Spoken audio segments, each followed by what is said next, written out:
So I got to play a little Nightmares for an hour or so. The game is now nearing release, I guess. So how's everything coming along? Yeah, everything is coming along great. I mean, we've reached a beta stage, which means that the game is nearly complete in terms of content. Now it's more about polishing and debugging the game, making sure like the experience will be great. So yeah, hopefully we're on the good way now. Okay, I really want to talk about the narrative aspects of the game because I was really impressed by the whole, setting and all the environments and stuff. It's like the childlike nightmare, you say. Would you please explain more about it? Yeah, well, it kind of it's based on like the primal fears, which really I think are born when you're a child, when everything seems so extreme and unfair and really kind of surreal at times. And that's kind of was one of our jumping off points for the characters in the world, and really kind of making this feel, trying to bring these feelings to life, So there's been lots of kind of attention to to the distorted nature of these characters. For example, these things which begin as like an itch you can't scratch or something, and really letting our art team, our concept artists, go absolutely crazy with these ideas and bring their own flavor and their own talent to it. So yeah, that's what you see now. Is a lot of it really is born out of these amazing minds that we have at Tasha. Disturbed minds, some might say, but I think they're amazing. Okay. So I was wondering, because the childlike elements are really great, jumping from rock to rock and, doing all these things with, lights and sounds and stuff. Did you have these kind of nightmares when you were a kid? Where did the idea come from? You don't want to know about my nightmares when I was a kid. No, we've tried to stay away really from being too specific with nightmares. It's more about kind of connecting with the feelings that you have as a kid, and I think the playful aspect is one of them actually.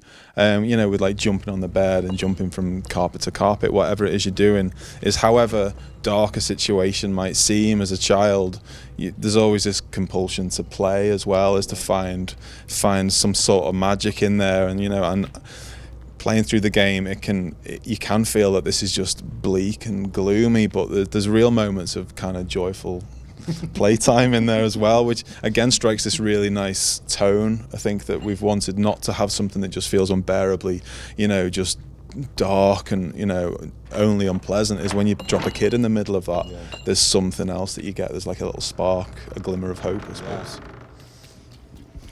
Okay, so let's talk a little about the gameplay. As mentioned, the game is actually really, really creepy, but in a good way, definitely. So how do you think the gameplay elements, there's a lot of physics elements and lights and sounds, as I told you, and how do they complement the narrative?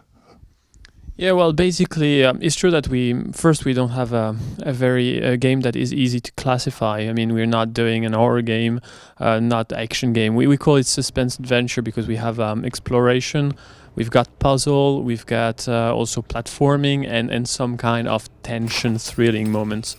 And this idea is really to reinforce the narration. We want the narration to be explained through game design, because we don't have any dialogues in the game, very little texts. So you have to tell your story with other means, and these means are usually like art with all these little details that they are everywhere in the game. And this is also through sound design, as you maybe have noticed. Like the sound design is part of the atmosphere, but also part of the gameplay mechanism. Because like if you're walking on a cracking plank, then it's gonna make some noise.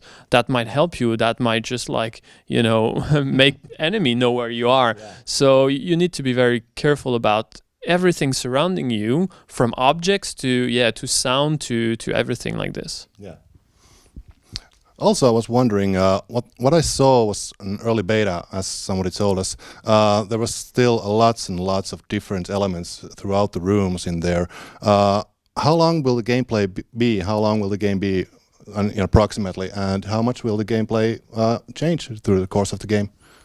Well, we are targeting 5 to 8 hours to complete the game. It's quite a big range, but this is what we've noticed during playtest. It's depending how players spend time to explore, or some players just go like more as straight line.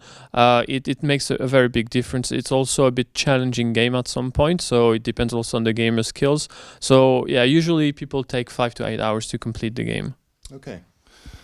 Okay, let's get back to art direction, because the game is really gloomy, but it looks really great. So, are there any fairy tales or anything your art team took any influence of, or something like that? Is there any influence from any of old tales?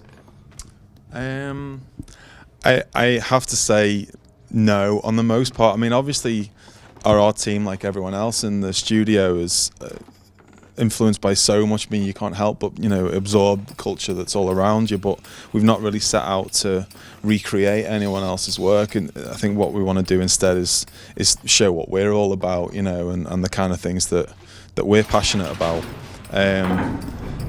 If you're talking about the art direction, I mean, this is something that's just outstanding. And I can say that because I'm not one of them.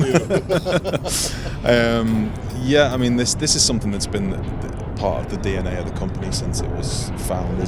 This kind of art style and this unique way of looking at the world and kind of expressing that through these characters and this kind of unpleasant place that you see, and this is what's drawn people to Tarsha as well, is this vision that they have of the kind of games they want to create.